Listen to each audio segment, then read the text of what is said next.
সামনের রবিবার আমাদের আশীর্বাদ, আর তারপরের রবিবার আমাদের বিয়ে।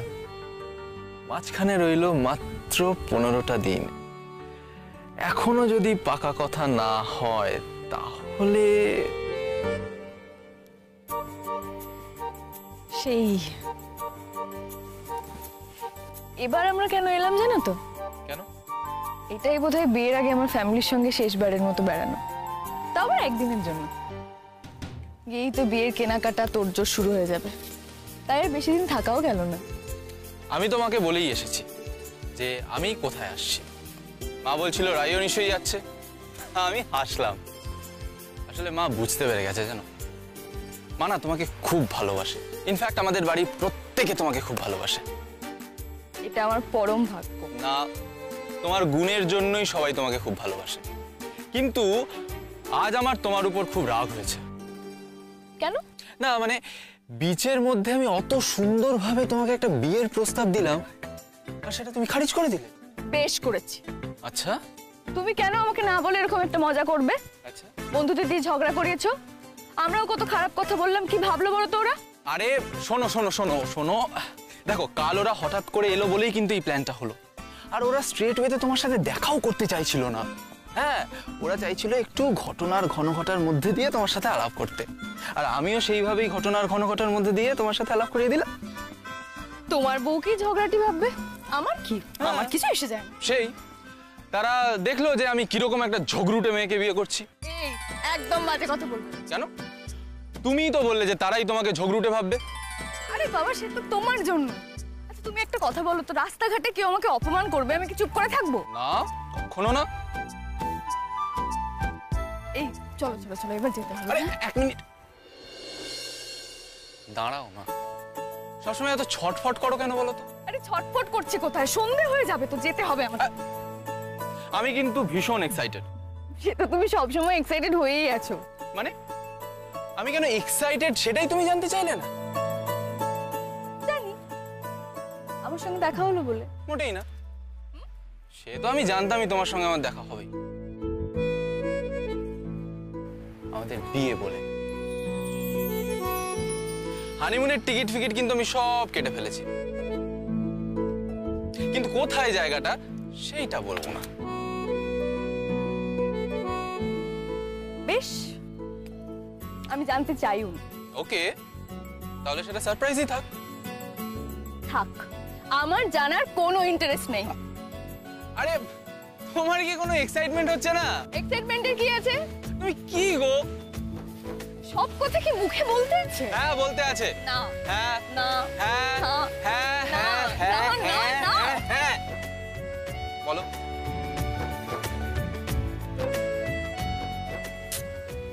হ্যাঁ হচ্ছে এক্সাইটমেন্ট, কিন্তু কিন্তু মন খারাপও হচ্ছে। কেন? মন খারাপের কি আছে?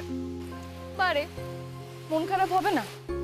ও তুমি বুঝবে না, তোমাকে তো আর কোথাও চলে যেতে হচ্ছে না। আরে বাবা, উফ, তুমি কি আর এখানে আসছো না নাকি? তোমার যখন মন চাইবে তখনই চলে আসবে। ইচ্ছে তো করলেই চলে আসবো, সেটা ব্যাপার নয়, কিন্তু পার্মানেন্টলি তো আর থাকতে পারবো না। ও, তার মানে তুমি পার্মানেন্টলি থাকতে চেয়েছিলে। আমি তো ভেবেছিলাম তুমি তুমি বিয়ে পাগলা হয়ে গেছো। খবরদার, একদম বাজে কথা বলবে না। আমি বিয়ে পাগলা হয়ে গেছি নাকি তুমিই বারবার ঘ্যান ঘ্যান করে বলেছো আর দেরি করতে পারবো না, আর দেরি করতে পারবো না? সে তো তোমার অবস্থা দেখে। আচ্ছা ঠিক আছে, তাহলে আমি আবার বলে দিচ্ছি, এখন বিয়েটা হচ্ছে না। এই খুন করে ফেলবো। খুন করে ফেলবে? হ্যাঁ, ছেড় দিচ্ছ বিয়ের আগেই? রাই, আমি বলে ছটফট করে অস্থির হয়ে যাচ্ছি আর তুমি তাহলে স্বীকার করো, আমার নামে দোষ কেন দিচ্ছ? তুমিও তো অস্থির হচ্ছ না? কে না অস্থির হবে বলো তো? 3 বছর হয়ে গেছে আমাদের সম্পর্ক, কাছে আসতে তো ইচ্ছে হতেই পারে, কিন্তু এট দ্য সেম টাইম আমার খুব মন খারাপও করছে। রাই, আমি তোমার সমস্ত মন খারাপ ঘুচিয়ে দেবো, ট্রাস্ট মি। দেখো, তোমার যখন ইচ্ছা হবে তুমি এখানে চলে আসবে, আর আমিও যখন সময় পাবো তোমাকে নিয়ে টুক করে এখানে চলে আসবো। দেখবে তোমার আর কোনো মন খারাপ হচ্ছে না। Thank you. Your most welcome madam. জানো, আমার না খুব চাকরি করার ইচ্ছে ছিল। তোমার মা তো সবকিছুই মেনে নিয়েছেন, শুধু তোমাদের বাড়িতে চাকরি করাতেই আপত্তি। হ্যাঁ, এই একটা বিষয় না আমি মাকে কোনোভাবেই কনভিন্স করাতে পারছি না। মানে বাড়ির বউ চাকরি করবে, এটা এটা কোনোভাবেই মা মেনে নিতে পারছে না। কিন্তু আমি জানি রাই, আমি জানি তোমার চাকরি করার কতটা শখ।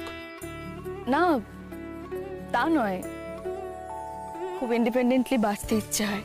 আরে আমি আর তুমি কি আলাদা? হ্যাঁ, ইন্ডিপেন্ডেন্টলি বাঁচার মধ্যে কি অসুবিধা আছে? দেখো, কোনো অসুবিধা নেই।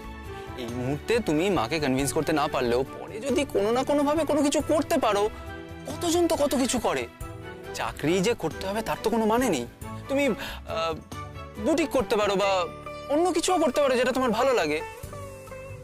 আসলে কলেজ লাইফ থেকে টিউশন পড়িয়েছি, বাবার একার হাতেই তখন সবকিছু ছিল।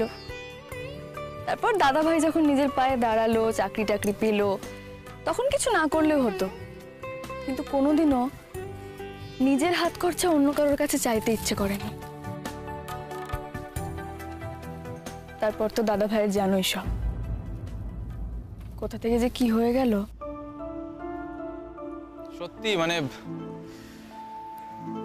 তোমার দাদার ব্যাপারে ভাবলে না আমার আমার সত্যি খুব খারাপ লাগে। মানে কিরকম একটা ব্রিলিয়ান্ট মানুষ আর আজকে কিভাবে ফ্রাস্ট্রেটেড হয়ে থাকে সব সময়।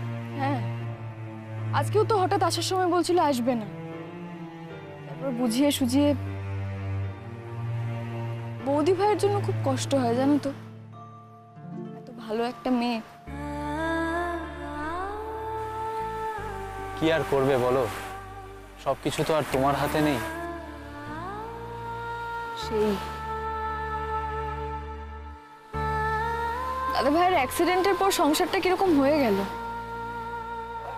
বাবাও ভেতরে ভেতরে খুব চিন্তা ভাবনা করে, আমি বুঝতে পারি। বাবা মুখে কোনো কথা শেয়ার করে না, কিন্তু ভাবে, খুব ভাবে। সামনে রিটায়ারমেন্ট, সবকিছু নিয়ে খুব চিন্তা ভাবনা করে।